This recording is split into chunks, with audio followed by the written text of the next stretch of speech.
And welcome to Pixels to Paints.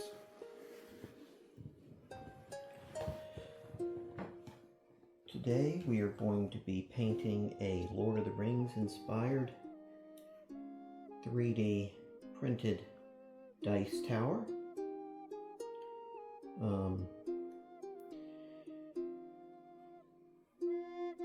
And I generally struggle with where to begin printing on these, and I generally determined that I think that the base is the best place to start.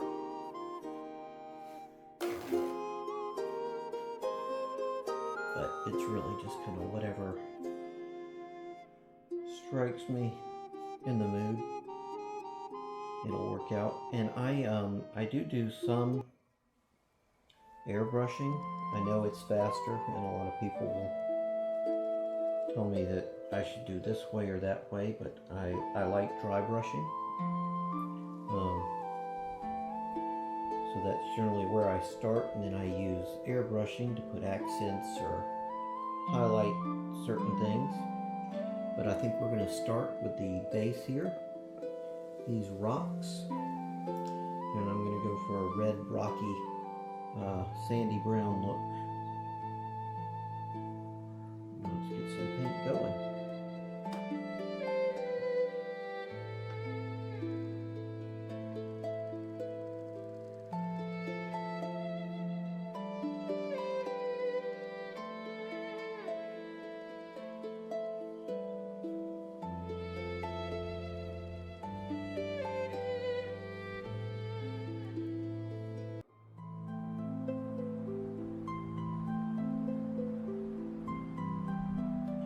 So I'll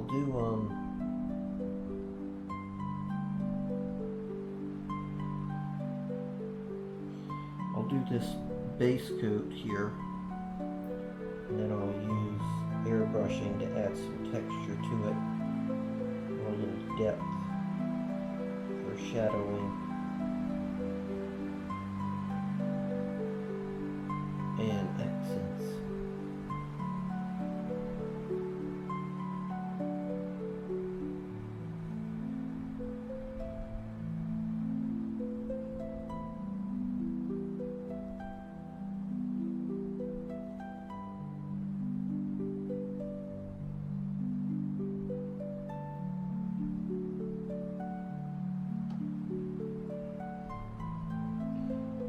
Light bar is kind of in the way. This is a larger model, obviously, than I usually paint. This is made primarily for my minis that I paint on here.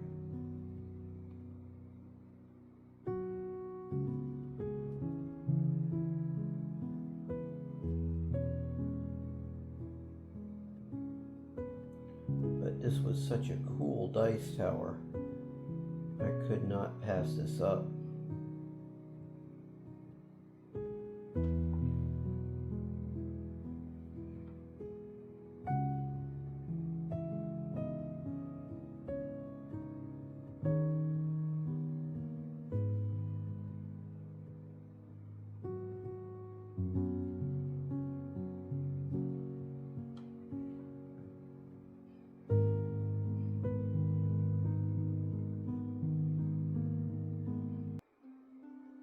One good thing about starting from the base here is that if I get any actually on the tower itself or some of the stone, I can go back and with relative ease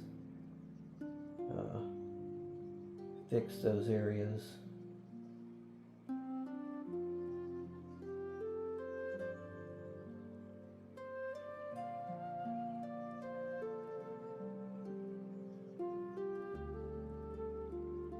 And if my painting isn't in frame, I sincerely apologize, because this is the first time I've ever done this, so I really don't have a whole lot of idea of what I'm doing. Just kind of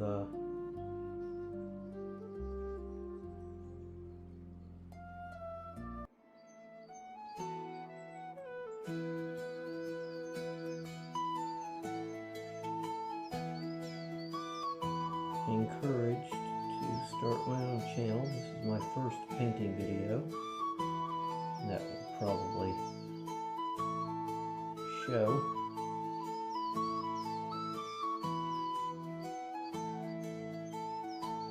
I don't have any professional equipment. I don't have any like nice setup or green screen, so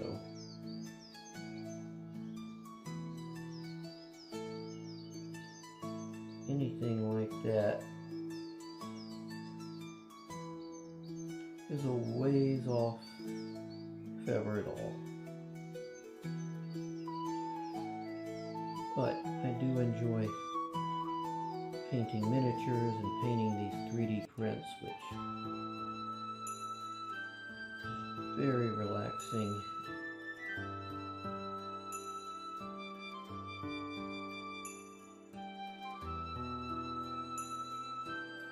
And if you don't obsess over it like I sometimes do, sometimes my OCD gets the best of me and the little minutia and perfectionist in me takes over,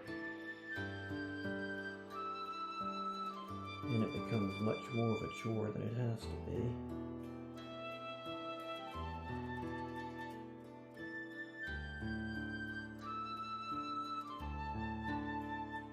So I don't know if you can see it, but I am using Warpaint's Fanatic. Currently using the oak brown for these reddish style rocks down here at the base of my tower.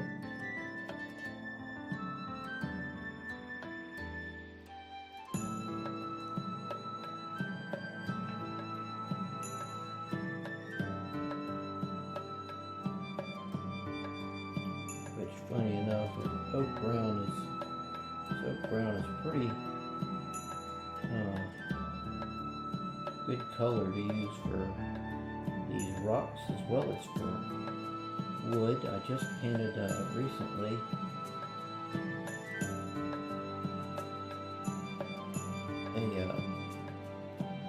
I call it a dwarven koozie, and it's looks like a tavern stein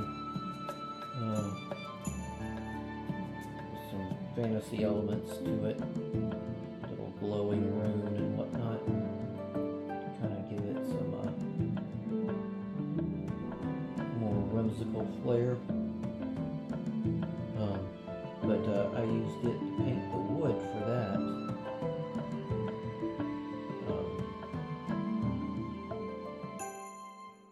Which I will post on the channel, an image of that mug, since I've got it fully painted now. But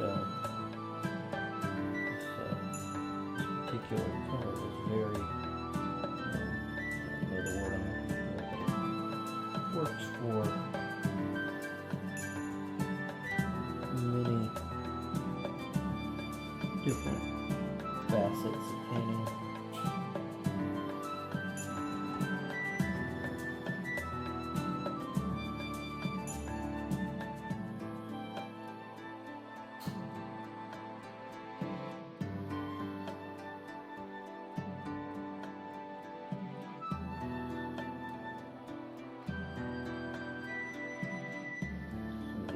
Nooks and crannies in these rocks take more attention to detail.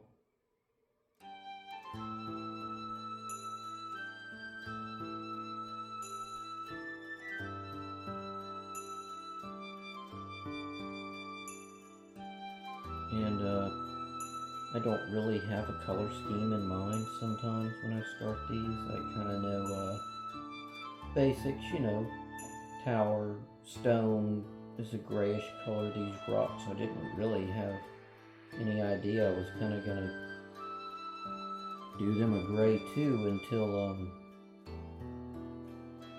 I asked, I put the picture into Grok and I said, you know, why don't you give me some ideas on how to paint this? And this red stone at the bottom was a nice offset to all the gray this had in it.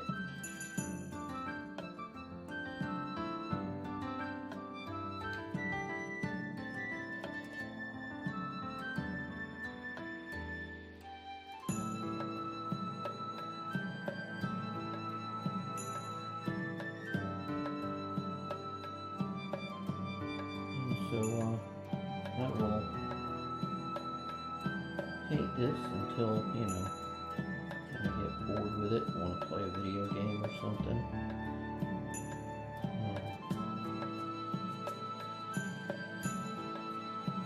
Maybe play around, still learning about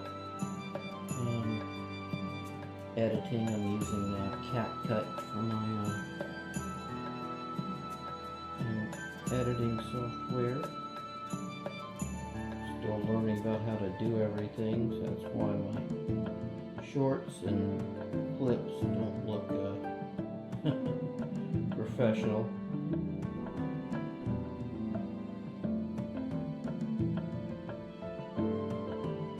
But as you can see, this is what I've got done this side of the rock so far. It's looking decent.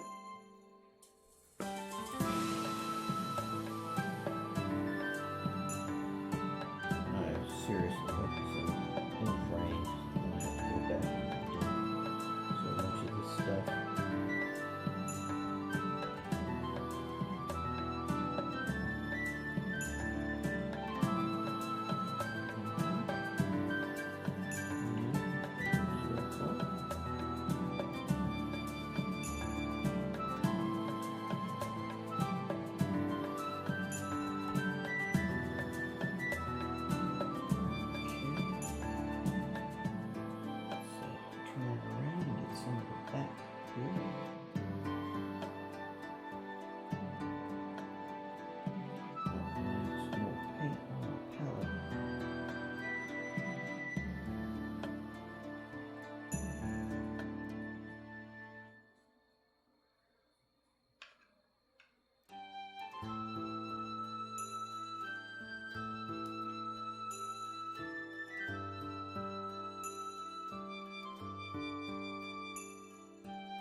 Dampen my brush.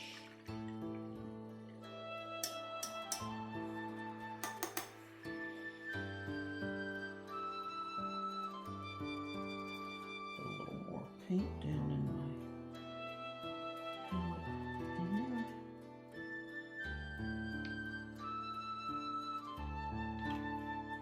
There we go.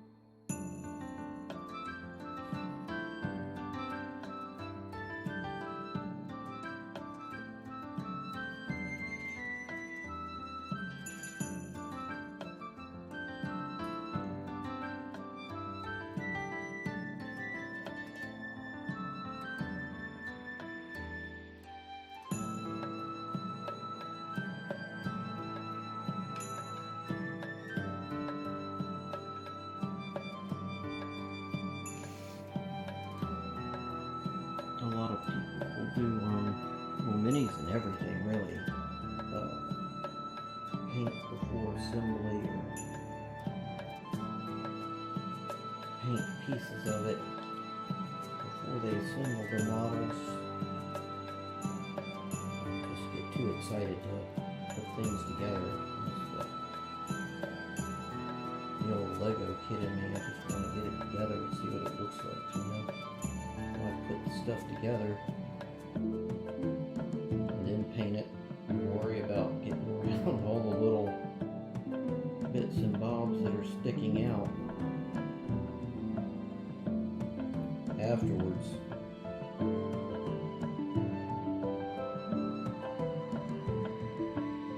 And painting wood, rock, stone, anything like that, I try and paint the way the natural formation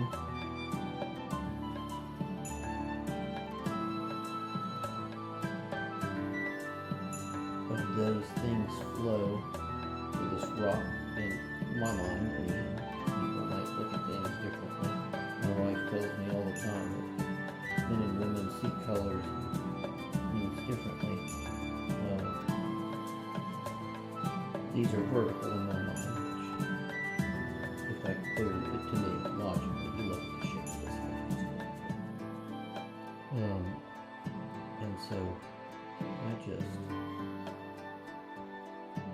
paint vertically down these seams in the rock and I think it comes out looking pretty natural.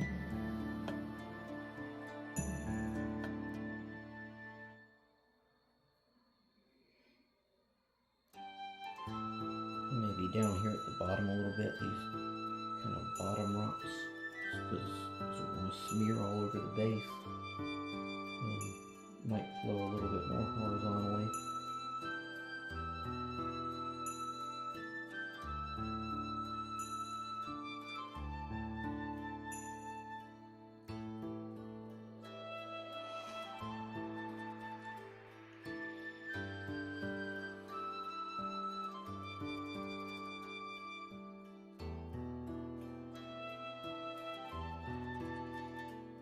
But let's see, painting models anyway, I've been doing,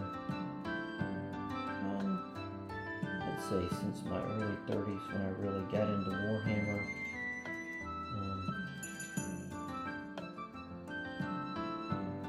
Just didn't seem right not to paint them, leave them gray when they're such colorful, larger than life characters.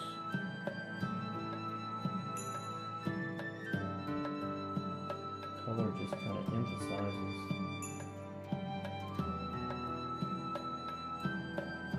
each of the unique factions of 40K. And then when 3D printing came along, there's just so much cool stuff.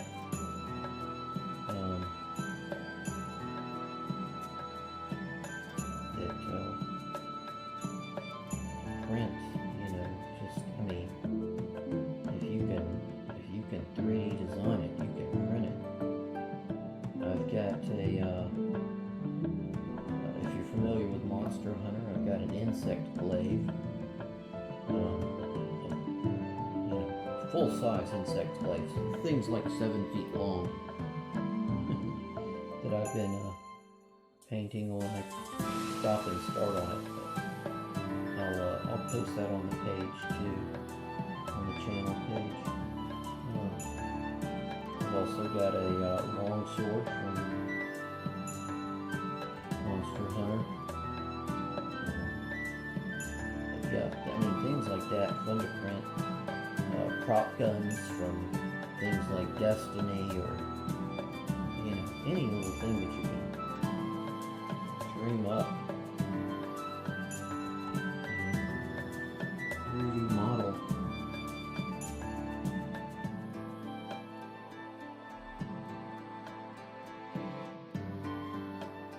As you've seen, I'm a pretty big Monster Hunter fan. Also a huge Lord of the Rings fan, which is why this particular 3D model just screamed at me when I saw it. I do board game night just about every weekend. And I've been wanting a dice tower, and I 3D printed a smaller one that didn't have nearly the detail, you know, just a basic little dice tower. But man, when I saw this one, it's like, yep, that's my dice tower right there. Just all the cool little details, the knight standing on the trolls, this armored troll smashing the tower, all the little minute brickwork flying off of it, the flags and banners sailing around as the tower's getting smashed. I was just kind of awed by this one.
maybe I will finish it with this.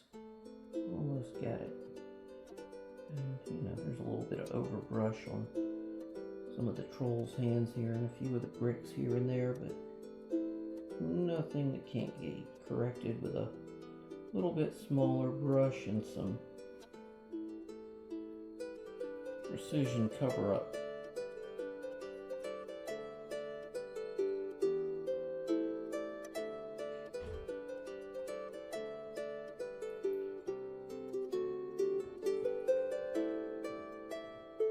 Well, all right, there we go. That is